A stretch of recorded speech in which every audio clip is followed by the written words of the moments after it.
Salam sejahtera Malaysia, denyut nadi suara rakyat bergema di channel ini. Terima kasih kerana bersama-sama dalam channel ini untuk mendapatkan berita-berita dan ulasan-ulasan terbaik untuk seluruh rakyat Malaysia. Bagi anda yang pertama kali bersama-sama dalam channel ini, sila tekan butang subscribe, like dan share. Malaysia kita punya, cintai Malaysiaku, kita jaga kita. Sekali lagi, bagi anda yang pertama kali, sila tekan butang subscribe, like dan share. Kita mulakan berita menarik hari ini. Salam sejahtera Malaysia, denyut nadi suara rakyat bergema di channel ini. Ya, ada satu maklumat yang baru saja sebentar tadi saya terima, dan saya harap anda semua penonton-penonton, viewer dan follower channel ini supaya jangan berganjang dulu, sebab berita ini agak hangat, agak panas dan mengejutkan. Kita dapat maklumat bahawa kononnya kemungkinan besar Perdana Menteri Datuk Seri Anwar Ibrahim akan mengalami tikaman belakang, ditikam dari belakang. Kononnya dia akan menerima tindakan mengejutkan daripada beberapa pihak. Saya baru baca tadi ya, sebenarnya maklumat ini daripada satu maklumat yang selalu dibaca oleh rakyat Malaysia kini. Dijangka kononnya akan ada tikam belakang menjelang PRK yang akan datang. Kononnya ada boikot bakal dijalankan untuk PRK ini. Dan daripada laporan itu mengatakan ada kaum-kaum tertentu yang bakal memboikot kerana tak puas hati. Saya nak bagi komen sikit. Yang nak boikot ini dah fikir panjang kah? Sebenarnya kamu nak boikot, kamu nak buat apa? Apa yang kamu mau? Sebenarnya kamu mau boikot kenapa? Dan tindakan daripada boikot itu nanti, apa hasil yang kamu dapat? Inilah fikiran-fikiran manusia yang pentingkan hanya kepada kepentingan dia saja, kepentingan politik kah, kepentingan dia saja kah, tapi tidak melihat kepada keseluruhan. Kenapa nak diboikot? Pada pendapat saya begini sebenarnya, kenapa nak boikot daripada anda semua kempen boikot ke tikam belakang apalah. Daripada boikot, lebih baik bincang, beritahu. Inilah masalah manusia sekarang ini. Suka boikot, tidak suka bincang, tidak suka untuk kaji. Kesan daripada boikot itu tak baik. Kesan daripada boikot apa? Yang dia tahu, dia nak puaskan hati, nak tunjuk, nak menentang dan sebagainya. Tapi tindakan daripada boikot itu jauh lebih besar daripada yang sebenarnya bakal berlaku. Jadi kalau tak puas hati tentang Datuk Seri Anwar Ibrahim, kerajaan, ada sumber, ada dia punya proses untuk nyatakan ketidakpuashatian itu, bukan nak boikot. Kalau boikot, nanti parti yang satu tu menang, yang kamu tidak sokong yang menang, nanti masalah juga. Lepas itu siapa punya salah? Nanti tuding jari lagi. Jiran sebelah rumah kata engkau lah punya salah. Jiran sebelah rumah punya kata engkau lah punya salah. Engkau tak pergi mengundi, engkau pergi mengundi dia dan sebagainya. Nanti masalah akan datang, semua tuding jari, tak mengaku salah pula. Jadi senang penyelesaian dia. Bukan boikot, tak boikot. Bukan itu pada pendapat saya penyelesaian sebenar. Tapi pada pendapat saya penyelesaian sebenar ialah Pergi mengundi. Pergi mengundi pertama. Kedua, penyelesaian sebenar pada pendapat saya ialah suarakan keinginan itu melalui saluran yang betul. Pergilah bercakap dengan wakil rakyat kamu kah, wakil rakyat yang berkenaan. Pergilah berbincang dengan wakil rakyat berkenaan. Baru betul. Bukannya sembarangan saja boikot itu, boikot ini. Itu tidak betul. Jadi pada pendapat saya lah kan, daripada boikot memboikot ini yang tak dapat apa nanti dia punya hasil. Memang sudah tahu lah. Kita sudah berpengalaman lah, berpuluh tahun sudah negara Malaysia ini. Jadi tahulah, daripada hasil daripada memboikot itu selalunya tidak bagus pun hasil dia, tidak gembira pun hasil dia. Dan hasil dia selalunya memang sudah tahu, memang satu yang menyengsarakan rakyat sendiri. Selalunya itulah hasil boikot memboikot. Jadi saya pun heran kenapa ada masih orang suka boikot memboikot. Yang dapat kesan bukan ahli politik, yang dapat kesan adalah rakyat sendiri. Apa pendapat anda? Sila tinggalkan komen. Denyut Nadi, suara rakyat, bergema di channel ini. Jangan lupa tekan butang subscribe, like dan share. Malaysia kita punya. Cintai Malaysia ku, kita jaga kita. Bye bye. Salam sejahtera Malaysia. Denyut Nadi, suara rakyat, bergema di channel ini. Kepada siapapun rakyat di Malaysia, sama ada kamu berpangkat tinggi, kamu menteri, sama ada kamu ni ahli perniagaan, selebriti, businessman, tambah-tambah lagi ahli politik, tambah-tambah lagi kamu pemimpin politik, menjadi public figure di negara Malaysia. Saya ingin mengingatkan kepada anda semua, anda hidup di Malaysia. Anda bukan hidup di negara yang lain, tapi anda hidup di Malaysia. Bila anda hidup di Malaysia, ikutlah seperti orang Malaysia. Jangan hidup suka hati saja. Kita ada undang-undang di Malaysia. Kita ada perlembagaan di Malaysia. Sebab itu, bila hidup di Malaysia, salah satu daripada benda yang kita kena hormati adalah raja sebagai institusi payung kepada negara kita. Kalau benda ni anda tak boleh tu ikut, kalau benda ni anda tak boleh setuju, kalau benda ni anda tak boleh hormat, lebih baik jangan tinggal di Malaysia lah. Anda bukan untuk Malaysia. Sekiranya ini anda tidak dapat hormati, anda tidak layak untuk berada di Malaysia. Sebab Malaysia adalah negara yang aman damai. Jadi hormati raja sebagai institusi payung kepada kita. Sekiranya anda setuju dengan kata-kata pembukaan saya ini, anda boleh komen saya setuju. Daulat tuanku. Saya setuju, daulat tuanku. Saya sebagai admin Twin TV, saya setuju, daulat tuanku 1000 kali, 1.000.000 kali, 1 bilion kali, selama-lamanya. Perbuatan tidak menadah tangan ketika bacaan doa yang dibacakan untuk Yang di-Pertuan Agong dan keluarga diraja semasa khutbah solat Jumaat adalah tindakan yang sama sekali tidak wajar. Tidak wajar untuk dilakukan. Lebih tidak wajar lagi jika perbuatan itu pula dihebahkan pula pada umum, seolah-olah kita bangga melakukannya. Apapun perasaan kita kepada raja atau sultan, sesuatu yang kita harus sedar ialah institusi diraja itu adalah yang paling penting kepada kita. Sebagai raja, mereka adalah payung pada kita.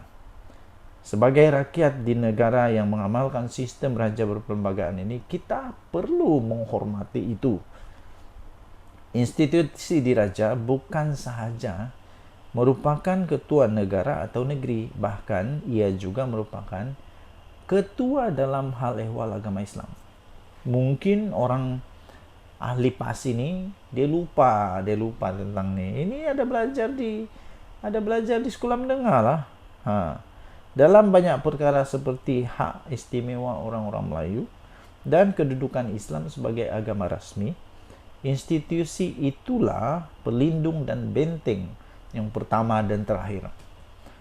Dengan ada 9 raja-raja Melayu yang dikenali sebagai Majlis Raja-Raja, kita sepatutnya bangga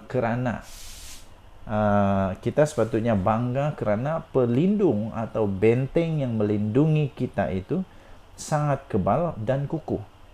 Selagi institusi diraja itu kekal, tidak mudah untuk sesiapa pun menggugat apa yang telah termaktub dalam Perlembagaan Negara Malaysia. Sebab itu, sebagai rakyat, kita mesti menghormati institusi diraja selagi ia kekal diletakkan sebagai payung untuk melindungi kita di dalam Perlembagaan Negara Malaysia. Sejak dulu kalau berbual-bual dengan rakyat yang sama-sama suka mengkritik, saya selalu berkata kepada mereka agar janganlah keterlaluan mengkritik raja, sebagaimana kerasnya mereka mengkritik Perdana Menteri atau Menteri-Menteri. Selain raja perlu dihormati atas kedudukan, raja atau sultan juga tidak boleh dijatuhkan sebagaimana Perdana Menteri atau Menteri mungkin boleh jatuh dan hilang jawatan kerana kritikan yang berterusan, tapi bukan kepada raja atau sultan. Menandatangani atau mengaminkan doa terhadap agung atau raja adalah tanda kita menghormati institusi diraja dengan berharap kepada Tuhan agar institusi itu kekal memberi kebaikan kepada kita. Dalam hal ini, selain perbuatan menandatangani itu bukan satu kesalahan, malah juga memperlihatkan itu adalah satu sikap yang mulia kita sebagai umat Islam dengan meletakkan pengharapan terakhir kepada Tuhan Yang Maha Esa dalam melindungi kedudukan institusi diraja. Tidak menandatangan atau enggan mengaminkan doa, kemudian bangga pula menghebahkannya secara terbuka, di samping menunjukkan kebiadaban, ia juga boleh dikira menghina dan menghasut. Ya, mungkin tidak menjadi kesalahan jika perbuatan itu dilakukan secara sendirian dan diam-diam. Namun menghebahkan perlakuan itu secara tidak wajar adalah perlakuan yang tidak wajar. Itu jelas memperlihatkan wujudnya ciri-ciri penghasutan. Oleh kerana laporan polis sudah pun dibuat, terselahlah kepada pihak berkuasa melakukan tindakan seterusnya. Tetapi berikutan pelakunya sendiri sudah memohon maaf atas perbuatan ini, dengan sendirinya menunjukkan beliau sedar tentang kesilapan yang telah dilakukannya. Jika yakin tindakannya itu betul, kenapa beliau tidak terus mempertahankan saja perlakuannya itu? Maka disinilah pihak berkuasa sudah ada asas untuk bertindak sewajarnya terhadap pelaku tersebut, supaya di lain masa tiada lagi kebiadaban dan cubaan menghasut seperti ini dilakukan. Saya sudah membacakan daripada Sahbuddin Husin 15 hari bulan April 2024. Yang baru saya bacakan tadi itu daripada Sahbuddin Husin, tulisan daripada Sahbuddin Husin diterbitkan di sahbuddin.com.net, tariknya 15 April 2024. Hormati raja sebagai institusi payung kepada kita. Denyut nadi suara rakyat bergema di channel ini. Jangan lupa tekan butang subscribe, like dan share. Malaysia kita punya, cinta Malaysia aku, kita jaga kita. Bye-bye. Salam sejahtera Malaysia, denyut nadi suara rakyat bergema di channel ini. Hampa kenal tak dengan manusia-manusia ni? Kamu kenalkah dengan manusia-manusia ini? Ini baru sebentar tadi kita terima berita daripada Harapan Daily yang amat mengejutkan. Apa tidak mengejutkan? 3 muka ini yang ditulis di dalam Harapan Daily ini, 3 muka ini diberikan julukan ikon. Why ikon? Sekali lagi ikon. Ini rasanya seluruh Malaysia kenal. Yang ini pun mungkin Malaysia kenal. Yang ini pun Malaysia kenal juga. Yang ini memang famous lah. Pernah datang Sabah, pernah hampir kena tonyo di Sabah. Memang sangat terkenal lah. Jadi dari Harapan Daily, tajuk dia yang memang lucu tapi benar. 3 ikon pemfitnah. Huyo, tahniahlah jadi ikon pemfitnah. 3 ikon pemfitnah kena panggil SKMM. Ini tajuk daripada Harapan Daily ya. Saya pun kurang pasti kenapa Harapan Daily beri tajuk ini, tapi memang Padulah tajuk dia.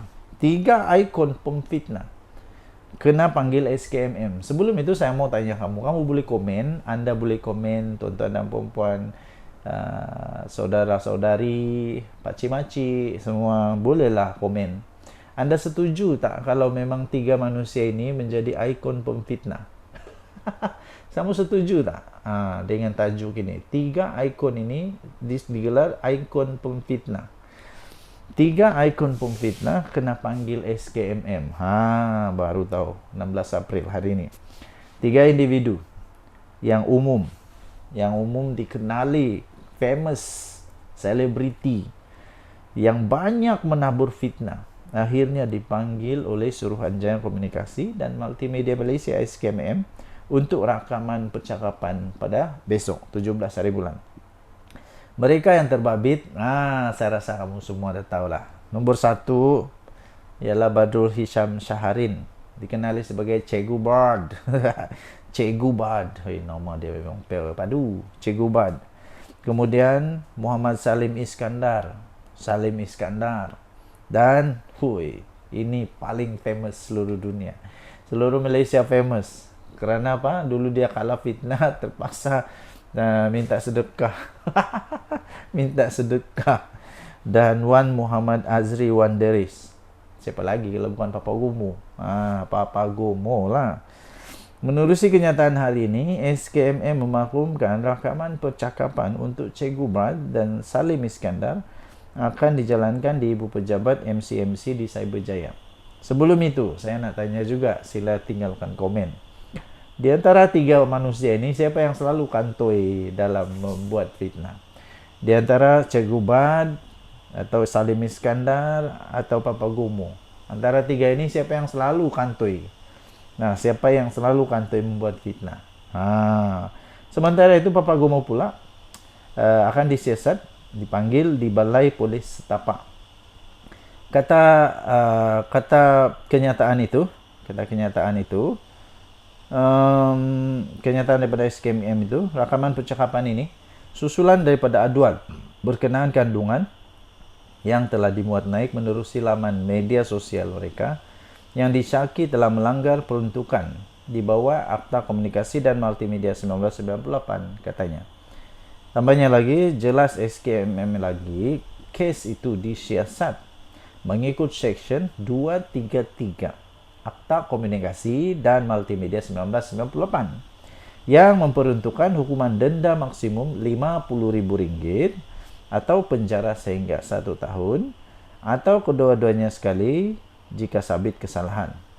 Katanya orang ramai diingatkan supaya tidak menyalahgunakan perkhidmatan rangkaian dan perkhidmatan aplikasi dalam talian untuk menyebarkan sebarang kandungan yang tidak sahih atau palsu, katanya. Jadi kalau tidak pasti jangan share. Pertama, kalau sudahlah tidak pasti dicipta-cipta lagi fitnah, memang padulah. Memang kejap lagi kena panggil lah SKMM, memang patutlah, padanlah. Dengan nadi suara rakyat bergema di channel ini, Malaysia kita punya, cinta Malaysia aku, kita jaga kita. Jangan lupa tekan butang subscribe, like dan share. Kita jumpa lagi. Bye bye.